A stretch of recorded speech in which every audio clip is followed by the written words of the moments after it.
பராஅத்தின் இரவில் கரமேந்தி கேட்கும் கருமங்கள் யாவும் நிறைவேற்று அல்லாஹ். முஹம்மது பின் அப்துல்லாஹ் வ ஆலிஹி வ ஸஹ்பிஹி அஜ்மஈன். புகழ் அனைத்தும் அல்லாஹ் ஒருவனுக்கு,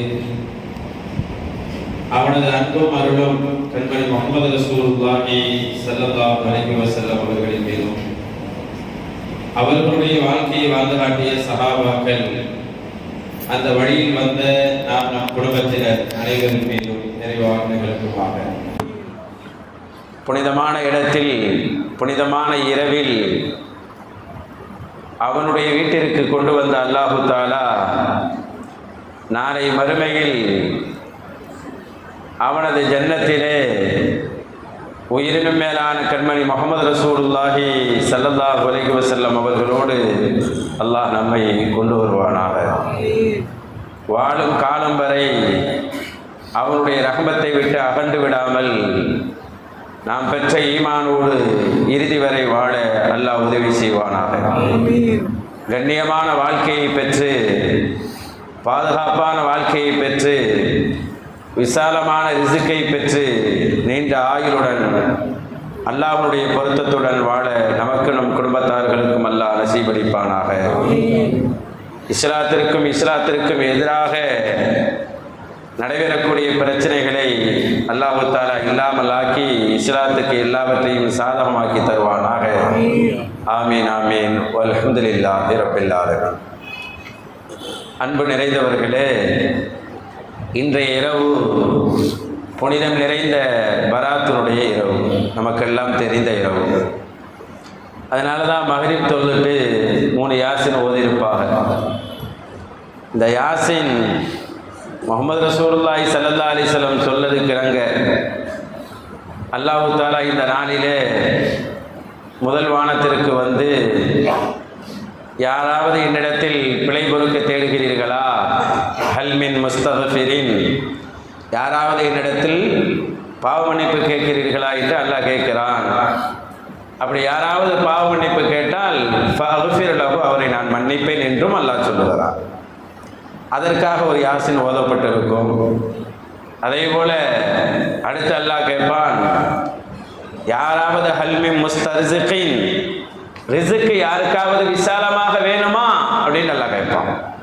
யாருக்காவது ரிசுக்கு விசாலமாக வேணுமா சொல்லுங்க, ஃபஅர்ஸுகு லஹு, அவருக்கு நான் ரிசுக் அளிக்கிறேன் என்று அல்லாஹ் சொல்லுகிறான். அதற்காகவும் ஒரு யாசின் ஓதினோம். இறுதியாக அல்லாஹ் ஹல் மின் முபத்தலன், யாராவது பாதிக்கப்பட்டவர் இருக்கிறீங்களா சொல்லுங்க, பாதிக்கப்பட்டவர் இருந்தா ஃபவாஃபிஹி, அவருக்கு நான் நிம்மதியான வாழ்க்கையை தருகிறேன், ஆரோக்கியமான வாழ்க்கையை தருகிறேன் என்று அல்லாஹ் சொல்வதாக அண்ணல் முஹம்மது ரசூலுல்லாஹி ஸல்லல்லாஹு அலைஹி வஸல்லம் சொன்னது கிணங்க அந்த அடிப்படையில் 3 யாசின் ஓதப்படுகிறது. 3 யாசின் டைரெக்டாக ஓதப்படுறது இல்லை. இப்படி ஒரு 3 செய்திகளை அல்லாஹ் சொல்லுகிறானே என்று சொல்லிவிட்டு அந்த 3ஐயும் சும்மா நம்ம கேட்டக்கூடாது, யாசின் ஓதி கேட்போமே, யாசின் ஓதி கேட்டால் கொஞ்சம் சிறப்பாக இருக்குமேன்னு சொல்லி தான் பெருமக்கள் யாசினை ஓதி அந்த 3 துவாவை கேட்க வச்சாங்க. எதற்காக? பாவ மன்னிப்பிற்காக ஒரு யாசினும், ரிசுக் விசாலத்திற்காக ஒரு யாசினும், நீண்ட ஆபியலோடு பலா முசீபத்திலிருந்து விலகி இருப்பதற்காக ஒரு யாசினும் ஓதப்படுறது உலகெங்கிலும் எல்லா பள்ளிவாசலில் நடைபெறக்கூடிய ஒரு அற்புதமான ஒரு அமல். யாசின் இருக்கிற சக்தி இருக்குது பாருங்க, பெரும் சக்தி யாசினுக்கு. அதை சொல்லிட்டு நான் பராத்தினுடைய சில சிறப்புகளை சொல்கிறேன். முதல்ல யாசினுடைய சக்தி என்னென்னு விளங்கிக்கிறோம். நம்ம சும்மா ஏதோ பேருக்கு இன்னைக்கு மூத்தான வீட்டில் தாங்க யாசினை தூக்குறாங்க, அதுக்காக வச்சிருக்கு யாசினுங்கிறது. மூத்தானா தான் யாசினை தூக்குறாங்க, அப்படியே வச்சுப்பட்டிருக்கு. யாசினுக்கு 10 விதமான சிறப்புகள் இருக்குன்னு சொல்லப்பட்டிருக்கு நபிமொழி. அப்போ நம்ம மூத்துடைய வீட்டில் தான் யாசின் புக்கு தேடப்படுது, அந்த நிலைக்கு ஆளாகக்கூடாது. யாசினுங்கிறது பல சிறப்புக்கு உள்ளது. ஒருத்தருக்கு வந்து காரியம் நிறைவேறணுமா, யாசின் ஓதுனா நிறைவேறும். கஷ்டத்தில் மாட்டிக்கிட்டாரா, யாசின் ஓதுனா நிறைவேறும். நல்ல அவங்களுடைய குடும்பத்தில் யாராவது பெண்கள் ரொம்ப சிரமமான பிரசவத்தில் இருக்கிறாங்களா, யாசின் ஓதுங்க சரியாயிடும். இப்படியெல்லாம் பெரியோர்கள் பல கருத்துக்களை இதை யாசிர் விளக்கமாக தந்தாலும் ஒரு சில நிகழ்ச்சிகளை பாருங்களேன். அல்லாமா குருத்துபிமா தப்சீரை குருத்துபின்னு ஒரு கிதாப் இருக்குது. 5000 பக்கங்கள், 5000 பக்கங்கள், அவ்வளோ எழுதி வைத்த ஒரு பெரிய மகான், 7ஆம் நூற்றாண்டில் வாழ்ந்த மகான் அல்லாமா குருத்துபி ரஹ்மத்துல்லாஹ். குருத்தபா அப்படிங்கிற ஊரில் வாழ்ந்தவங்க. அன்னைக்கு ரஷ்ய புரட்சி நடந்துச்சு இல்லை, அப்போ யாரை தான் அவன் விட்டு வச்சான்? நல்லவங்களே விட மாட்டான்ல. இஸ்லாத்துக்கு எதிராக இஸ்லாத்தை அழிக்கன்னு ஒருத்தன் புறப்பட்டான்டா அவன் நல்லவன் கெட்டவெல்லாம் பார்க்க மாட்டான், எல்லாத்தையும் தான் அடிப்பான். அப்படி அடிச்சுக்கிட்டு வரும்போது இமாம் குருத்துபி ரஹ்மத்துல்லாவையும் கொலை பண்ணுறதுக்கு துரத்துறாங்க. யாரு? இவ்வளோ பெரிய தப்சீரை கொடுத்தவர்கள், அந்த நூற்றாண்டிலேயே இத்தனை 1000 பக்கங்களை எழுதி இந்த உம்மத்துக்கு சமர்ப்பித்தவர்கள் அல்லாமா குருத்துபிமா. அவர்களை கொலை செய்யறதுக்கு துரத்துறாங்க. எப்படி இருக்கும்? இவ்வளோ பெரிய சோதனைக்கு இமாம்கள் ஆளாக்கப்பட்டிருக்கிறாங்க பாரு. துரத்துறாங்க. மைதானத்தில் ஓத வேண்டிய ஒரு நிலை வந்துருச்சு. ஒரு கிரவுண்டில் ஓடுறாங்க, மைதானத்தில் சுற்றி யாரையும் காணும். துரத்துறவங்க நினைச்சாங்க நல்லா மாட்டிக்கிட்டாரு, இந்த தாடிக்காரர் வயசானவன் நல்லா மாட்டிக்கிட்டாரு அவன் நினைச்சாங்க. இவர் இங்கேயே வச்சு போட்டாங்க. குறிப்பிட்ட தூரம் துரத்திக்கிட்டு வந்தோடனே இமாம் குருத்துபி ரஹ்மத்துல்லாஹ் யாசின் ஓத ஆரம்பிச்சிட்டாங்க. சூரா யாசின் ஓத ஆரம்பிச்சிட்டாங்க. ஓதுனதுக்கு அப்புறம் பார்த்தா இவங்களுக்கு அவங்கள தெரியல. துரத்திக்கிட்டு வந்தவங்களுக்கு இமாம் குருத்துபி ரஹ்மத்துல்லாஹ் கண்ணுக்கு தெரியல. இங்கே தானே வந்தாரு, இதுக்குள்ளே தானே ஓடி வந்தாரு, சரியாக தானே துரத்திக்கிட்டு வந்தோம், ஆளை காணலையே. ஃபுல்லாக தடவி பார்த்தாங்க, இல்லை. கடைசியாக சொல்லிவிட்டாங்களாம், அதான் ஜின்னோன், அவர் சின்ன இருப்பாரோ, அவர் ஒரு பேயா இருப்பாரோ, உள்ள ஓடி வந்தவர் ஆளை காணமே அப்படின்னு சொல்லிட்டு கொலை பண்ண வந்தவர்கள் கொலை செய்ய முடியாமல் ஓடி போனார்கள். அந்த நேரத்தில் இமாம் குருத்துபி ரஹ்மத்துல்லாஹ் ஓதுனது சூரா யாசினை தான். இன்னைக்கு எதுக்கு யாசினை ஓதுறோம்? பெருமக்கள் அதெல்லாம் காலைல எந்திரிச்சோன்னு யாசினை ஓதிடுவாங்க. அந்த பழக்கத்தை வச்சுக்கிறோம். காலையில எந்திரிச்சவங்க யாசினை ஓதுற பழக்கம் வச்சுக்கிறோம், நிறைய நன்மைகள் கிடைக்கும். அப்படி இந்த யாசின் சூரா எப்போ இறங்குச்சு தெரியுங்களா? குர்ஆன்ல ஒவ்வொரு சூறா இறங்குறதுக்கு ஒரு ரீசன் இருக்கும்ல, ஒரு காரணம் இருக்கும்ல. இந்த யாசின் சூறா எப்போ இறங்குனது? ஒவ்வொரு சூறா இறங்குறதுக்கும் குர்ஆன்ல ஒவ்வொரு ஆயத்து இறங்குறதுக்கும் காரணம் இருக்குங்க. குர்ஆன்ல இந்த ஆயத்து ஏன் இறங்குச்சு, இந்த ஆயத்து ஏன் இறங்குச்சு, இந்த ஆயத்துக்கு பிறகு ஏன் இந்த ஆயத்து வருது, இந்த சூறாவுக்கு பிறகு ஏன் இந்த சூறா வருது, எல்லாத்துக்கும் காரணம் இருக்கு. சும்மாலாம் வச்சிடல. நீங்கள் எதுக்கு எடுத்து பார்த்தாலும் தப்சீரில் விளக்கம் இருக்கும். இந்த ஆயத்துக்கு அப்புறம் ஏன் இந்த ஆயத்து விளக்கம் இருக்கு, இந்த சூறாவுக்கு பிறகு ஏன் இந்த சூறா விளக்கம் இருக்குது. அதனால தான் வெறும் தர்ஜமாவை பார்த்து விட்டு ஒருவர் முழு குர்ஆனை விளங்கிட முடியுமா? முடியாது. மேலோட்டமாக கருத்துக்களை புரிஞ்சுக்கலாமே தவிர முழு குர்ஆனை விளங்கிட முடியாது. தர்ஜமாவில் அதுக்கு விளக்கம் வேணும். அதை தான் பெருமக்கள் நம் முன்னோர்கள் தஃசீர் என்ற ஒரு விளக்க உரையை தந்தார்கள் இல்லையா? சரி, இந்த யாசின் சூரா எப்போ இறங்குச்சு? முஹம்மது ரசூல் ஸல்லல்லாஹு அலைஹி வஸல்லம் காபாவில் தொழுதுகிட்டு இருக்கிறாங்க. கேளுங்க வரலாறு. ரசூலுல்லாஹ் தொழுதுகிட்டு இருக்கிறாங்க பள்ளிவாசல்ல, காபாவில் சத்தம் போட்டு ஓதி தொழுதுகிட்டு இருக்கிறாங்க. அவங்களுக்கு சத்தம் போட்டால் பிடிக்காது, குறைஷியர்களுக்கு. சத்தம் போட்டு அடிச்சிருவாங்க. அப்படி ஒரு ரகமான ஆளுங்க அவங்க. முஹம்மது ரசூலுல்லாஹ்வை கொலை பண்ணிடலாம், அவர் தொழுகையில் இருக்கிறாரு, கொலை பண்ணிடுவோம் அப்படின்னு சொல்லிட்டு ஒரு கூட்டமே சேர்ந்து தொழுதுகிட்டு இருக்கிற முஹம்மது ரசூலுல்லாஹ்வுக்கு பின்னாடி ஓடி வந்தாங்க. ஓடி வந்து ரசூலுல்லாஹ்வை கொலை பண்ணுவதற்காக அவர்கள் கையில் வச்சிருந்த ஆயுதங்களை தூக்குனாங்கல்ல, கை வந்து பின்னாடி போய் மாட்டிக்கிடுச்சு. வந்து எல்லாருக்கும் பின்னாடி போய் மாட்டிக்கிடுச்சு. கையை எடுக்க முடியல, கையை எடுக்க முடியல. இதை விட என்ன விஷயம்டா, முஹம்மது ரசூல் ஸல்லல்லாஹு அலைஹி வஸல்லம் அப்போதுதான் அவர்களுக்கு அந்த சூரா இறங்குகிறது. சூரா இறங்குற அந்த ஆயத்தில் பார்த்துருப்பீங்க, வஜஅல்னா மின் பைனி ஐதீஹிம் சத்தம் மின் கல்ஃபிஹிம் சத்தம் வருது பாருங்க. ரசூலுல்லாஹ்வுக்கு முன்னாடியும் தெரியல, பின்னாடியும் தெரியல, ரசூலே உங்களுக்கு கண்ணுக்கு தெரியல. பகும்லா யுபஸிரூன். ஓடி வந்தவங்க ரசூல்ல கொலை செய்யலான்னு வந்தவங்களுக்கு ரசூலை தெரியல. எப்படி குர்துபி இமாம தெரியல பத்தியில்ல, அது மாதிரி இங்க ரசூலுல்லாஹ்வை தெரியல கண்ணுக்கு. கொலை பண்ணன்னு வந்தவங்க ரசூலுல்லாஹ்வை பார்க்க முடியல. ரசூல் அவங்க பார்வை விட்டு மறைந்து விட்டார்களா அல்லது ரசூல் இருந்தார்கள் அவர்கள் பார்வை போய் விட்டதா? அவர்கள் பார்வை எடுக்கப்பட்டது. ரசூல் அங்குதான் இருந்தார்கள். அதே மாதிரி அல்லாமா குர்துபி இமாம் அந்த மைதானத்தில் தான் இருந்தார்கள். யாசினுடைய பவர் எப்படிப்பட்ட எதிரியின் பார்வையும் இல்லாமக்கிடும், ஒண்ணு செய்ய முடியாம ஆயிடும். அகலாரன் ஃபி ஆனாக்கிம் நல்லா சொல்றான், கழுத்திலே அப்படி நம்ம கட்டிவிட்டோம் அப்படிங்கிறான். அப்புறம் அங்கிருந்தே கத்துனாங்களாம். ஆளு தெரியல, முகமது ரசூல் எங்க இருக்கிறாங்கன்னு தெரியல.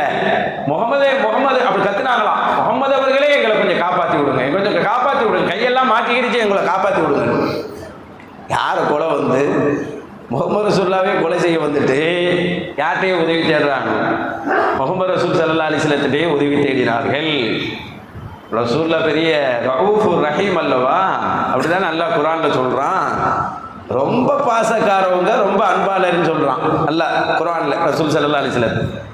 உடனே ரசூலுல்லாஹ் எப்படி சொல்லி கேட்கிறாங்க, நாங்க உங்க கூட்டம் தானே, உங்க குடும்பம் தானே, கொஞ்சம் காப்பாற்றி விட்டுருங்க, எங்க கையை மட்டும் எடுத்து விட்டுருங்க அப்படின்னு ரசூலுல்லாஹ் அல்லாஹ்ட்ட துவா செஞ்சு அப்புறம் அவங்க கைகள்லாம் விலகி போனுச்சுங்கிறது வரலாறு. இந்த சூரா யாசின் அப்பதான் இறங்குச்சு. சூரா யாசின் இறங்கும் போது ஒரு அற்புதம் நடக்குது பார்த்தீங்களா? அவ்வளவு சக்தி மிக்க ஒரு சூறாங்க சூரா யாசின். சாதாரண சூறா கிடையாது, ரொம்ப பெரிய சூறா. ஒரு செய்தி சொல்றேன் பாருங்களேன். மிஸ்ர்ல இதை சொல்லிட்டு நான் நிகழ்ச்சி வரேன். மிஸ்ர்ல அஹமதுல் பதவி, அல்லாமா அஹமதுல் பதவின்னு ஒரு பெரிய மனிதர் இருந்தார், வாழ்ந்தார். போலாக்கில் இருந்தாங்க. அப்புறம் அங்கேயே ஒஃபாத்தாகி அடக்கமாகிட்டாங்க. அடக்கமானதுக்கு அப்புறம் பெரிய மனிதர், இபாதத்சாலி, அல்லாஹ்வுடைய நெருக்கத்தை பெற்ற மனிதர். அவர் அடங்கிட்டார், மூத்தாயிட்டான்னு சொல்லி அவங்கள அலட்சியமா எடுக்கக்கூடாது. சில மூத்தாக்களை அலட்சியமா எடுக்கக்கூடாது. சிலர் சொல்லுவாங்க, உங்க மூத்தானவர்களுக்கு நீங்க யாசின் சூரா ஓதுங்கன்னு சொல்லுவாங்க. ஏன்னா மூத்தானவர்களை நம்ம அலட்சியப்படுத்திடக்கூடாது. இந்த உம்மத்தில் அவர்கள் தான் முன்மாதிரி. அப்ப மூத்தாயிட்டாங்க. அல்லாமா அஹமதுல் பதவி அவங்களுடைய கபருக்கு பக்கத்தில் இருந்து ஒரு அறிஞர் ஒருத்தர் இருந்தாராம். அவர் பேர் அபுல் கைஸ்.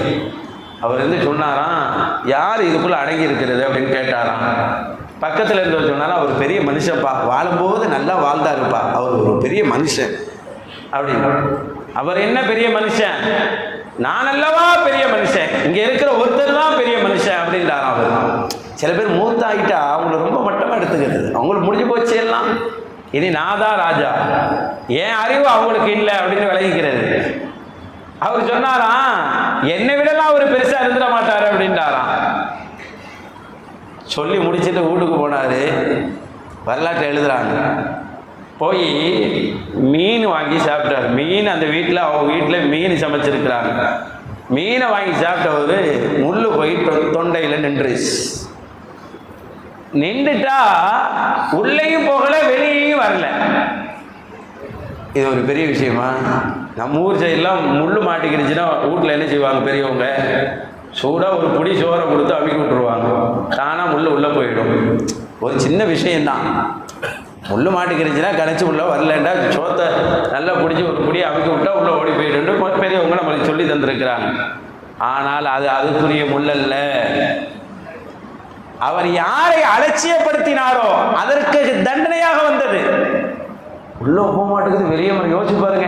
உள்ள போறது சரியா போயிடணும், போறது போகாட்டிலும் பின்னால் வருகின்ற கழிவுகள் வராட்டிலும் பிரச்சனை தான். ஆமாதானே?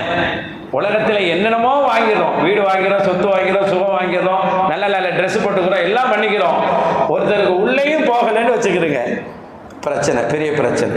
வெளியேயும் வரலன்னு வச்சுக்கிறீங்க, பெரிய பிரச்சனை தான். அவர் என்ன வீடு வச்சிருந்தா என்ன பிரயோஜனம்? என்ன காரை வைத்திருந்தா என்ன பிரயோஜனம்? என்ன ட்ரெஸ்ஸுகளை உடுத்து என்ன பிரயோஜனம்? ஒன்றும் கிடையாது. அப்ப அல்லாஹ்வுடைய பெரிய ஆற்றல் பத்தியலா, ஒரு முல்லை, மீன் முல்லை மாட்ட வைத்து கூட ஒரு சோதனை ஏற்படுத்தும். கடைசியா அந்த இடத்துல நின்று அவருக்கு மருத்துவம்லாம் பார்த்து பயனளிக்கல, அந்த காலத்து மருத்துவம்.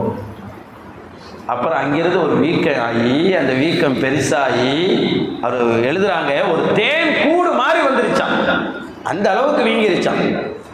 என்ன செய்யறதுன்னு தெரியல, அவளால் தூங்க முடியல, படுக்க முடியல, வீக்கம் பெருசாயிருச்சு.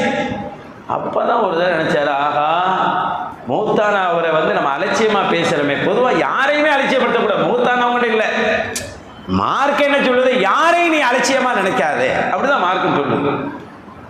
அதை நம்ம விட்டு முன்னாடி போய் விட்டவர்களை குறிப்பாக நினைக்க கூடாது.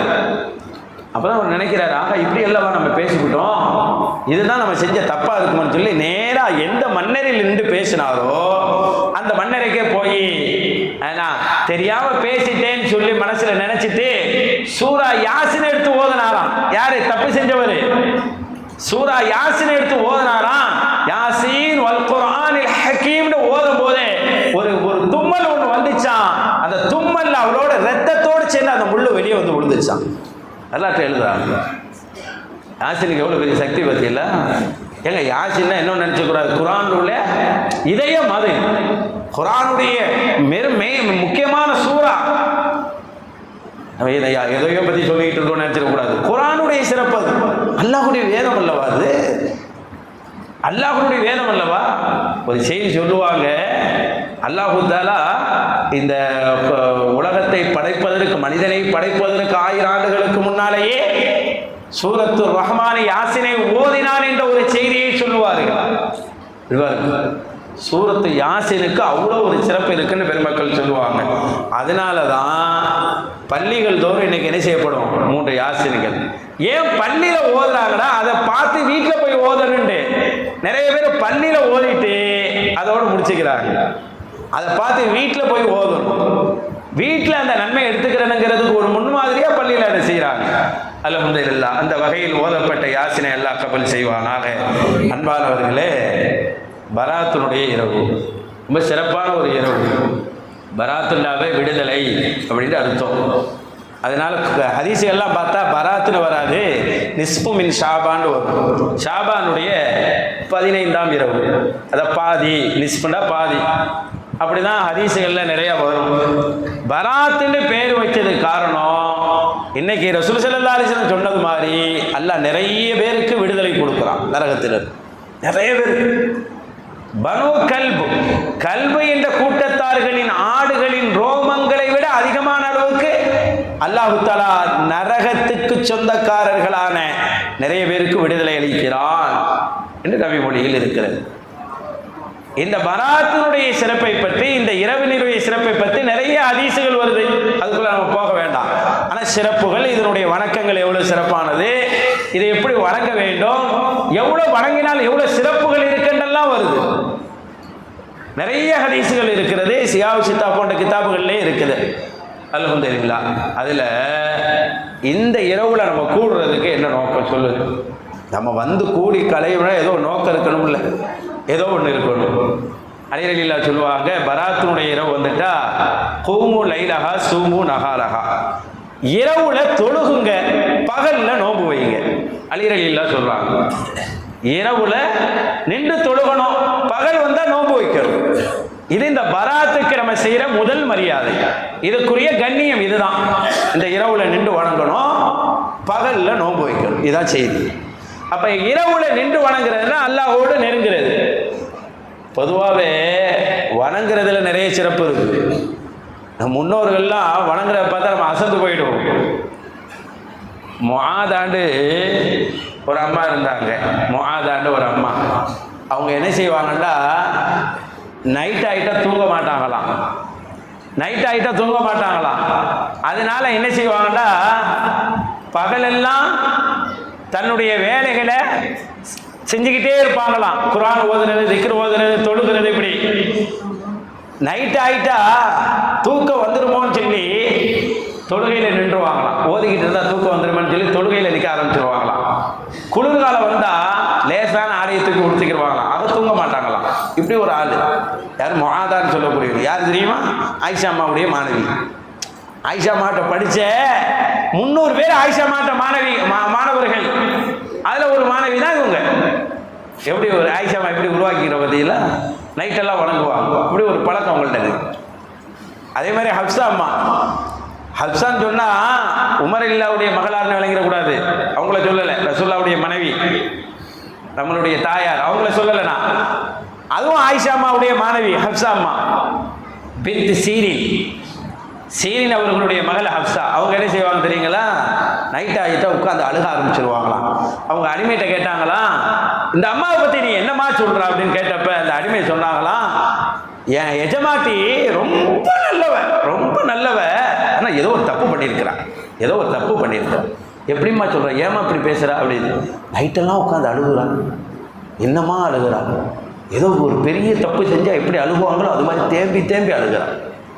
அதனால தான் நான் சொல்கிறேன், ஏதோ ஒரு தப்பு பண்ணிட்டா அப்படின்னு சொன்னோன்னே அடிமை சொல்கிறாங்களாம். அந்த அளவுக்கு தவறை செய்யணும்னு நினைக்காத அந்த பெருமக்கள் இரவுல நிறைய பயன்படுத்தினாங்க. இரவு எப்படி பயன்படுத்துவாங்க, தொழுகையாக, அழுகையாக, திக்ராக. சஹாபாக்கள் தஹஜ்ஜத் நேரத்துக்கு சொல்லி வச்சுக்கிடுவாங்களாம், என்னை எழுப்புறீங்களா, தஹஜ்ஜத்ல என்னை எழுப்புறீங்களா அப்படின்னு. உமர் ரலியல்லாஹு ரவுண்ட்ஸில் வருவாங்களாம். திடீர்னு பார்த்தாங்கன்னா ஒரு வீட்டில் சத்தம். என்ன சத்தம் தெரியுமா, உள்ள இருந்து, அல்லாஹ்வே நீ சொன்னதுக்கு நான் கட்டுப்பட்டுட்டேன், நீ சொல்றதெல்லாம் நான் கேட்டுட்டேன், அஸ்தக்ஃபிருல்லாஹ் திக்ர் நடக்குது. யார் வீடுன்னு கிட்ட போய் பார்த்தா அப்துல்லா இப்னு மசூத் ரலியல்லாஹுடைய வீடு. எப்ப, தஹஜ்ஜுடைய நேரத்தில் சத்தம் போட்டு அஸ்தக்ஃபிருல்லாஹ்னு சவுண்ட் கேட்குது. எப்படிப்பட்ட முன்னோர்கள் இருந்திருக்கிறான் பாருங்க, பெருமக்கள் எவ்வளவு சிறந்தவர்களாக இருந்திருக்காங்க. நம்மளே இன்னைக்கு அல்லாவே நீ மன்னிச்சுன்னு சொல்லிட்டு உடனே போய் வீட்டில் டிவியை போடுறோம். நம்ம பாவம் மன்னிப்பு எப்படி இருக்குது, இங்கே அல்லாவே மன்னிச்சிரு அஸ்தக்ஃபிருல்லாஹில் அலீம் மின் குல்லி தம்பின் ஹத்தியத்து வாத்தும் இலைன்னு சொல்லிட்டு வெளியே போனோன்னே டிவியை போட்டுருவோம், இல்லை இங்கே ஏதோ ஒரு வேலைக்கு போயிடுறோம். ஆனால் அந்த பெருமக்கள் நைட்டெல்லாம் இஸ்திக்பாருக்காக ஒதுக்கிடுவாங்க, அல்லாஹ். இப்போ இந்த இரவுல அதுக்கு தான் ரசூல் ஸல்லல்லாஹு அலைஹி வஸல்லம் பெரும் வாய்ப்பாக இந்த இரவினுடைய சிறப்பை சொன்னார்கள். ஜன்னத்துல் பக்கீயிலே போய் இருந்து கொண்டு அங்கே படுத்துக்கொண்டு சஜ்தாவில் இருந்து கொண்டு அழுகிறார்கள், துஆவில் கிடக்கிறார்கள். ஸல்லல்லாஹு அலைஹி வஸல்லம் நீண்ட நேரம் இருந்தார்கள். ஆயிஷா சித்திகாமா சொல்றாங்க, ரொம்ப நேரம் கழிச்சிருந்தான், நான் தேடி வந்தது கூட ரசூலுல்லாஹ் அதை கவனிக்கல. அப்புறம் வந்து சொன்னாங்க, ஆயிஷா பயப்படுறியாமா, அல்லாஹ்வும் ரசூலும் உனக்கு தவறு செஞ்சிருவாங்க, உனக்கு ஏதாவது அநியாயம் செஞ்சிருவாங்கன்னு பயப்படுறியான்னு கேட்டாங்க ரசூலுல்லாஹ். அந்த அளவுக்கு இந்த இரவிலே ரசூல் ஸல்லல்லாஹு அலைஹி வஸல்லம் என்ன செய்தார்கள், அல்லாஹ்வை அஞ்சினார்கள், அல்லாஹ்விடத்தில் பிரார்த்தனை செய்தார்கள், அல்லாஹ்விடத்தில் அழுது தனக்காக தன் உம்மத்துக்காக அல்லாஹ்வின் நெருக்கத்தை கேட்டார்கள். வசுவார்கள். அதற்கு அவர்கள் தேர்ந்தெடுத்த இடம் ஜன்னத்துல் பக்கீ, முன்னோர்கள் பெரியோர்கள் அடங்கியிருக்கக்கூடிய கபரிஸ்தான். வசித்துப்பார். அபுல் ஹசனுல் ஹர்கான் அப்படின்னு ஒருத்தவங்க இருந்தாங்க. அவங்க நைட் ஆகிட்டா அல்லான்னு விடிகிற வரையும் சொல்லிக்கிட்டே இருப்பாங்களாம். நம்ம சொல்லுவோமா, அல்லாஹ்னு சொல்லிக்கிட்டே இருப்பாங்களாங்க. நம்ம ஒரு நாள் சொல்ல விட மாட்டேங்கிறாங்க. ஒரு நாள் கூடினாவே என்ன ஆதாரம், அது வேண்டாங்கிற மாதிரி வந்துடுறாங்க. என்ன செய்கிறோம் அப்படிங்கிறத நம்ம ஏதோ செய்கிறோமா, என்ன செய்கிறோம். அபு ஹசனுல் ஹர்கானி ரஹ்மத்துல்லாஹி அலைஹி அல்லாஹ்னு காலை வரையும் சொல்லிக்கிட்டு இருப்பாங்களாம். எப்படியெல்லாம் இருந்திருக்கிறாங்க. இது ஏதோ ஒரு நாள் இல்லை அவங்க வாழ்க்கை, ஒவ்வொரு நாளும் அப்படிதான் வாழ்க்கையா. நம்ம அப்படி இருக்க முடியல. அந்த மாதிரி வாழ்க்கையை உருவாக்குறதுக்கு தான் நம்ம என்ன செய்யறோம், இந்த மாதிரி ஒரு அப்பப்போ அல்லாஹ் தர வாய்ப்புகளை பயன்படுத்துறோம். இதுலையாச்சும் நம்ம என்ன செஞ்சிடணும், சரியாயிடணும், நம்ம வாழ்க்கை மாறணும் அப்படி ஆசை வைக்கிறோம். சரி, அப்ப இந்த இரவுல நம்ம வர்றதுக்கு பல நோக்கங்கள் இருந்தாலும் 3 நோக்கம் முக்கியமானது. இன்னும் அல்லாஹ்வுடைய மன்னிப்பு, அல்லாஹ் நம்மளை மன்னிக்கணும். இதுதான் நம்மளுடைய லட்சியம், நோக்கம் எல்லாமே தான். இந்த உலகத்தினுடைய வந்த நோக்கம் ஃபுல்லா இதுவாகத்தான் இருக்கும். மன்னிப்பு வாங்கிடணும் அப்படின்னு. எனக்கு ஏன் மன்னிப்புன்னு யாரும் நினைச்சிடக்கூடாது. அதுதான் அதை விட பெரிய பாவம். எனக்கு மன்னிப்பு கிடைக்கணும்னு நினைக்கிறேன், இது ஒரு பெரிய விஷயம். ஆமா தானே. சஹாபாக்கள் பாவ மன்னிப்பு தேடி இருக்கிறாங்கண்டா அனஸ் பின் மாலிக் ரலியல்லாஹு சொல்லுவாங்க, 70 முறை நாங்கள் அஸ்தக்ஃபிருல்லாஹ் அல்லாஹ்விடத்தில் பிழை பொறுக்க தேட வேண்டும் என்று நாங்கள் உத்தரவிடப்பட்டு இருந்தோம் சொல்றாங்க. அவ்வளவு பெரிய விஷயம். சஹாபாக்கள் யாருடைய வாழ்க்கையை வாழ்ந்தவர்கள், ரசூலுக்கு அருகில் வாழ்ந்தவர்கள், யாருக்கு பின்னால் தொழுதவர்கள், முகமது ரசூலுக்கு பின்னால் தொழுதவர்கள், யாரோடு நின்றவர்கள், முகமது ரசூலுல்லாஹ்வோடு போர்க்களத்தில் நின்றவர்கள், யாருக்காக தன்னையே அர்ப்பணித்தவர்கள், அல்லாஹ் ரசூலுக்காக அர்ப்பணித்தவர்கள் தான் அஸ்தக்ஃபிருல்லாஹ் சொல்றார். உமர் இப்னு கத்தாப் ரலியல்லாஹு தஆலா அவர்கள் குத்தப்பட்டுட்டாங்க, குற்றுயிராக கிடக்கிறாங்க. கொண்டு வந்து அவங்களுக்கு பாலை கொடுத்தா ஓட்ட வழியா வருது, குத்துப்பட்ட ஓட்ட வழியா வருது. ஜூஸை கொடுத்தா ஓட்ட வழியா வருது. எல்லாமே தொழுகையில் குத்தப்பட்டுட்டாங்க. உமர் இப்னு மயங்கி விழுந்தவர்கள் எந்திரிக்க ரொம்ப நேரமாச்சு. எல்லாருக்கும் பயமாயிருச்சு. கலீஃபா மூத்தாயிருவாங்களோ, மன்னர் மூத்தாயிருவாங்களோ அப்படின்னு எல்லாரும் கவலை ஆயிடுச்சு. கவலை தெளிந்து அவர்கள் வருவதற்கு ரொம்ப நேரமாயிருச்சு. எல்லாரும் பயந்த போதுதான் அவங்க மகனார் சொன்னாங்க, எங்க வாப்பா எந்திரிக்கணுமா, அவங்க காதுல போய் அஸ்ஸலா அப்படின்னு சொல்லுங்க, போதும் அஸ்ஸலா தொழுகை அப்படின்னு சொல்லுங்க, தானா முழிச்சிருவாங்க. சஹாபாக்கள் உமர் இப்னு கத்தாப் ரலியல்லாஹு குத்தப்பட்டு உயிருக்கு போராடி மயக்கத்தில் கிடக்கிற நேரத்தில் அவங்களை எழுப்பி உயிர் இருக்குதான்னு செக் பண்ணணும்னு நினைச்சப்ப சொன்ன வார்த்தை தொழுகை. காதில் எங்க போனது? காதில் போன அந்த வார்த்தை அவங்களுடைய கல்வை தட்டி எழுந்து கேட்டார்களாம், தொழுகை முடிஞ்சிருச்சான்னு கேட்டாங்களாம். ஏன்னா தொழுகையில தான் அவங்க குத்துப்பட்டாங்க. நான் குத்துப்பட்ட அந்த தொழுகை முடிஞ்சு போச்சான்னு கேட்டாங்களாம். யோசிப்பாரு, தொழுகையில் அவ்வளோ ஒரு இன்பம் கட்டு இருந்தாங்க. உமர் இப்னு கத்தாப் ரலியல்லாஹு சொர்க்கம்னு சொல்லப்பட்டவங்க தான், சொர்க்கம்னு சொல்லப்பட்டவங்க தான், சொர்க்கத்தின் ஒளி விளக்குன்னு சொல்லப்பட்டவங்க தான். உமர் இப்னு கத்தாப் ரலியல்லாஹு சிராஜாகில் ஜன்னா, சொர்க்கத்தின் ஒளி விளக்கு உமர் இப்னு கத்தாப், முஹம்மது ரசூலுல்லாஹ் சொன்னவங்க தான். ஆனால் பிழைக்க மாட்டாங்கன்னு தெரிஞ்ச உடனே எல்லாரும் கவலையா இருக்கிறாங்க. மேலே படுக்க வச்சிருந்தாங்க உமர் இப்னு கத்தாப் ரலியல்லாஹு.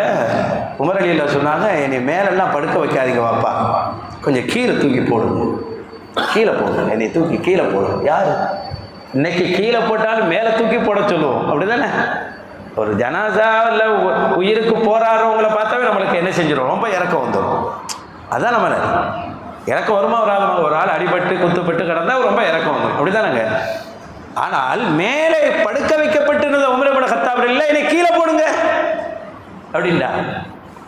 சஹாபாக்கள் பதறாங்க, எப்படி கீழே தூக்கி போடுங்க, என்னை கீழே போடுங்க. கீழேண்டா இன்னைக்கு மாதிரியா கீழே தர இருந்துச்சு? மணல், பாலைவனம் மணல், சுடுமணல். அந்த மணலிலே என்னை தூக்கி போடுங்கள். இந்த உமருடைய படுத்த தாடி மண்ணில் பட்டு புரண்டு கிடக்கிற இந்த காட்சியை பார்த்து படைத்தவன் உமரை மன்னிக்கலாம், உமரை மன்னிக்கலாம். இப்படி ஒரு நிலையில கிடக்கிறாரே பாவம், மன்னிச்சிருவோம் உமரே அப்படின்னு உமரை படைத்த ரப்பு ஒரு முடிவுக்கு வருமா? அதனால உமரை அந்த பரிதாபமான நிலையில தூக்கி போடுங்க என்றார். யாரு சொல்றது? உமர் இப்னு கத்தாப் ரலியல்லாஹு தஆலா. யாருங்க அவங்க? எவ்வளோ பெரிய ஞானத்துக்கு சொந்தக்காரர்கள். ஒன்று சொன்னால் மிக கச்சிதமாக சொல்லக்கூடிய ஆற்றல் உள்ளவர்கள், உன்னை முடிவெடுத்தால் தீர்க்கமாக முடிவெடுக்கக்கூடிய ஆற்றல் உள்ளவர்கள் உமர் இப்னு கத்தாப் ரலியல்லாஹு. ஒரு ஆள் அங்கிருந்து வராண்டா இவன் என்ன நோக்கத்தில் வரான்னு கரெக்டாக கண்டுபிடிச்சிருவான். ஒரு தடவை உமைர் அவர் வந்தாரு, முஹம்மது ரசூலுல்லாஹ் கொலை பண்றதுக்காக வாளை தூக்கி உள்ள வச்சு விஷத்தை வச்சு உள்ள அம்மிக்கி வச்சுக்கிட்டு வந்தார். மதீனாவுக்குள்ள வந்தார். வந்தோடனே கரெக்டா தூரத்திலிருந்து முடிவெடுத்தாங்க. அவங்க முடிவெடுத்தா மிக தீர்க்கமா இருக்கும். மா ஜாஅனா இல்லா லிஷர் சொன்னாங்க. இவன் பெரிய ஆபத்துடைய நோக்கத்துல தான் உள்ள வரான், பெரிய ஆபத்தை உண்டாக்குறதுக்கு தான் இவர் உள்ள வராருன்னு சொன்னாங்க. அவ்வளவு ஞானம் உள்ளவர்கள் உமர் இப்னு கத்தாப் ரலியல்லாஹு. அவர்கள் இப்படி ஒரு முடிவு எடுக்கிறார்கள், என்னை தரையில் தூக்கி போடுங்கள், என் நிலையின் பரிதாபத்தை கண்டாவது இந்த உமருடைய ரப்பு உமரை மன்னிக்க வேண்டும் என்று ஆசைப்படுகிறேன் என்றார்கள் உமர் இப்னு கத்தாப் ரலியல்லாஹு. இப்போ மன்னிப்பு எவ்வளோ முக்கியம் பாருங்க, மன்னிப்பு எவ்வளோ பெருசு பாருங்க. இதை ஒன்று தான் நம்ம கேட்டுறோம், என்னை மன்னிச்சிருன்னு 2 சொட்டு கண்ணீரை வடிச்சு பாருங்க. அதை அல்லாஹ் தஆலா இந்த இரவிலே கேட்கிறான். ஹல் மின் முஸ்தக்ஃபிரின், யாராவது மன்னிப்பை கேட்கிறார்களா? மன்னிப்பு யாருக்காவது வேணுமா? நான் கொடுக்கிறேன் என்று சொல்லுகிறான். அதே மாதிரி ஹல் மின் முஸ்தர்ஸிகின், ரிஸ்க் யாருக்காவது வேணுமா? ரிஸ்க் எல்லாருக்கும் ரிஸ்க் வேணும் அப்படின்னு எல்லாருக்கும் ஆசை இருக்கும். ரிஸ்க்கு விசாலமா இருக்கணும் அப்படின்னு எல்லாருக்கும் ஆசை இருக்கு. இந்த உலகம் இருக்குது பாருங்க, அல்லாஹ் ஹலாலா சம்பாதிக்கிறதுக்கு தடையே விதிக்கல. நேரான பாதையில நல்ல பாதையில் எவ்வளவு சம்பாதிக்கலாம். ஸல்லல்லாஹு அலைஹி வஸல்லம் அனுமதிச்சிருக்கிறாங்க. தப்பான ரூட்ல தான் சம்பாதிச்சிருக்க கூடாது, நல்ல பாதையில சம்பாதிக்கலாம். ஏன்னா இந்த தீன் வளர்றதுக்கு நம் முன்னோர்களுடைய பொருளாதாரம் தான் காரணம். இன்னைக்கு எத்தனை மதரசாக்கள் இருக்கு, எத்தனை பள்ளிவாசல்கள் இருக்கு, எத்தனை ஹான்காக்கள் இருக்கிறது, எத்தனை அனாதை இல்லைகள் இருக்கு. இதெல்லாம் ஒவ்வொருத்தருடைய காசு மட்டுமா? இந்த உழைப்பாளர்கள் இவங்க உழைக்கக்கூடிய காசுகள் தான் இந்த உம்மத்தினுடைய வளர்ச்சி. அதனால சத்தியமான பாதையில் உழைக்கிறதுக்கு ரசூலுல்லாஹ் பாராட்டுறாங்க, ரொம்ப பாராட்டுறாங்க ரசூலுல்லாஹி ஸல்லல்லாஹு அலைஹி வஸல்லம். ரசூலுல்லாஹ் அந்த மாதிரி ஒரே ஒரு செய்தி, ஒரு சஹாபி உருவாங்கிற ஒரு சஹாபி ரசூலுல்லாஹ்ட்ட வந்து எனக்கு எந்த தொழிலுமே இல்லைன்னு சொன்னப்ப ரசூல் ஸல்லல்லாஹு அலைஹி வஸல்லம் அவரை எப்படியாச்சும் முன்னேற்றி விடணும்னு ஆசைப்பட்டாங்க. முன்னேற்றி விடணும், கையில் ஒரு 2 திருகத்தை கொடுத்து போ அப்போ ஆடு வாங்கி பொழைச்சிக்கேண்டா, ஆட்டை வாங்கி பொழைச்சிக்க அப்படின்னா. உடனே அவர் போய் 2 ஆட்டுக்கு 2 திருகத்துக்கு 2 ஆடு வாங்கலாம் போனாரே. தேடி தேடி தேடி தேடி சந்தையில் அலைஞ்சி சூப்பரான ஒரு ஆட்டை ஒரு திருகத்துக்கு வாங்கினார். 1 திருகம் ப்ளஸ் 1 திருகம் மிச்சம் இருக்கு. அந்த 1 திருகத்துக்கு வாங்கப்பட்ட ஆட்டை திரும்ப சந்தைக்கு கொண்டு போய் 2 திருகத்துக்கு அவரே வித்தார். 2 திருகத்துக்கு வித்தோட இப்ப 3 திருகம் ஆயிருச்சு. 3 திருகத்தோடு முஹம்மது ரசூலுல்லாஹ்ட்ட வந்தாரு. நாயகத்தை பார்த்து சொன்னாரு, நாயகமே நீங்க தந்த 2 திருகம் தாரு, எடுத்துக்க, என்கிட்ட கையில் 1 திருகம் இருக்கு, நான் இதை வச்சு பொழைச்சிக்கிறேன்டாரு. ரசூலுல்லாஹ் பார்த்தாங்க, என்ன சூப்பரான ஆளா இருக்கிறாரு, இவ்வளவு சூப்பரா தொழில் செய்யறாரு அப்படின்னு சொல்லி உன்னுடைய வியாபாரத்திலும் பேரத்திலும் அல்லாஹ் பரக்கத் செய்வானாகன்னு துவா செஞ்சா. வியாபாரம் நல்லதா இருக்கு போய் தான் ரசூலுல்லாஹ் பரக்கத்துக்கு துவா செய்யறாங்க. இந்த மாதிரி சிறப்பான வியாபாரத்தை ரசூலுல்லாஹ் வரவேற்றாங்க. அது சொல்ற அந்த சஹாபி சொல்றாங்க, ரசூலுல்லாஹ் இப்படி துவா செஞ்சோன்னா என் மனசுக்குள்ள ஒரு எண்ணம் வந்துருச்சு, நான் அதுக்கப்புறம் மண்ணை தொட்டா கூட எனக்கு தங்கமா போயிருங்கிற எண்ணம் வந்துருச்சு. ரசூலுல்லாஹ் பரக்கத்துன்னு ரசூல் வாயால வந்துட்டா மண்ணை தொட்டா கூட எனக்கு லாபம் தான் அப்படிங்கிற எண்ணம் எனக்குள்ள வந்துருச்சுங்கிறார். அவ்வளோ பெரிய எண்ணம் பாருங்க. அந்த மாதிரி தான் அவர் சிறந்து விளங்கினார். அப்ப ரிஸ்க் எல்லாருக்கும் வேறடா ஆசை இருக்கும், அது இந்த நாளிலே அல்லாஹ் தருவதாக சொல்லுகிறான். அதை நாம் தேடி பெற வேண்டும். ரிஸ்க் என்பது சோறு மட்டும் இல்லை, சாப்பாடு மட்டும் இல்லை, நம்ம ஆயுள் நீண்டதாக வேண்டும் என்றாலும் ரிஸ்க் தான். அதே மாதிரி சோதனைகளிலிருந்து பாதுகாப்பு பெறுவதற்கும் இதான் வழி. எல்லாருக்கும் எல்லா சோதனைகளும் இருக்கு. அந்த சோதனையிலிருந்து பாதுகாப்பு பெறுவதற்கும் அல்லாஹ் தஆலா இந்த உலக சோதனை எவ்வளவு பெரிய சோதனை. இந்த உலகத்துல தான் எல்லாத்தையும் நம்ம சாதிக்கணும். ஒரு முக்கியமான ஒரு இது விளங்குதுங்களா? நாளை மறுமையில ஜன்னத்தை அடைய என்றால் இந்த உலகம் தான் வேணும். அப்ப இந்த உலக சோதனையிலிருந்து நம்ம நிம்மதியா இருந்தாதான் உலகத்தில் எந்த அமலையும் செய்ய முடியும். இந்த மூன்றும் இந்த நாளில் வழங்கப்படுவதாக முஹம்மது ரசூலுல்லாஹி ஸல்லல்லாஹு அலைஹி வஸல்லம் சொல்லி இருக்கிறார்கள். அத்தகைய பாக்கியங்களையும் அருள் வளங்களையும் பெற்ற சமூகத்தில் அல்லாஹ் நம்மையும் ஆக்கி அருள்வானாக. புனிதமான இந்த பராத்தின் இரவிலே நாம் செய்ய இருக்கிற அனைத்து அமல்களை எல்லாம் கபூல் செய்வானாக. நாளை நாம் வைக்க இருக்கக்கூடிய நோன்புகளை எல்லாம் கபூல் செய்வானாக. வர இருக்கக்கூடிய ரமலானை மிக ஆரோக்கியத்தோடும் ஆர்வத்தோடும் சுறுசுறுப்போடும் அதை பயன்படுத்தி நோற்று அமல் செய்கின்ற உயர்ந்த தௌஃபீக்கையும் ஆயுளின் பரக்கத்தையும் அல்லாஹ் தந்தருள்வானாக. ஆமீன் ஆமீன். வல்ஹம்துலில்லாஹி ரப்பில் ஆலமீன். அஸ்ஸலாமு அலைக்கும் வரஹ்மத்துல்லாஹி தஆலா வபரகாத்துஹு. லா இலாஹா இல்லல்லாஹ்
إلا الله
ho